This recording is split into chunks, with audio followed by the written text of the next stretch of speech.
baik kena disebut. Betapa hebatnya nenek moyang kita sewaktu menerima semua orang yang berada di sini untuk menjadi rakyat tanah Melayu. Baiknya kita, maka kena disebut supaya tak ada yang dilupakan. Takkanlah benda baik tak boleh sebut. Saya pening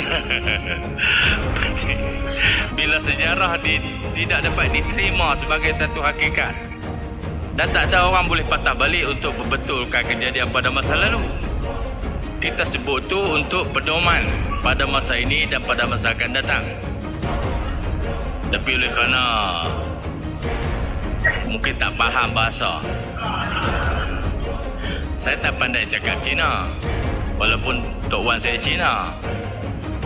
Dia orang soal pula, dah Tok Wan hang nak balik mana? Bila aku suruh hang balik? Tak ada perkataan balik pun. Saya gambarkan negara-negara yang saya sebut tu adalah negara itu dan kaitan penduduknya. Saya takkan nak kena habang sampai Scottish duduk di Scotland, Swedish duduk di Sweden, Irish duduk di Ireland. Takkan nak kena habang sampai macam tu. Kita habang ada dekat ni lah supaya orang boleh nampak.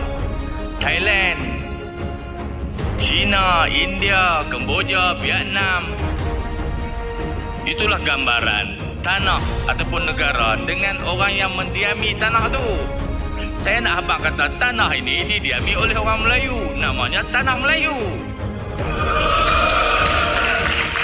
Simple itu pun tak faham. Sesimpel itu. Macam mana tuan-tuan nak serah negeri kat mereka? Tak boleh. Orang yang tak boleh faham semudah persoalan semudah itu, dia tak faham dan dia usaha untuk belit, memutar belikkan, menokok tambah supaya timbul kemarahan, timbul kebencian, timbul salah sangka, supaya kita bergaduh. Orang macam ni tak boleh jadi kerajaan, tuan-tuan. Kena tolak dia ni.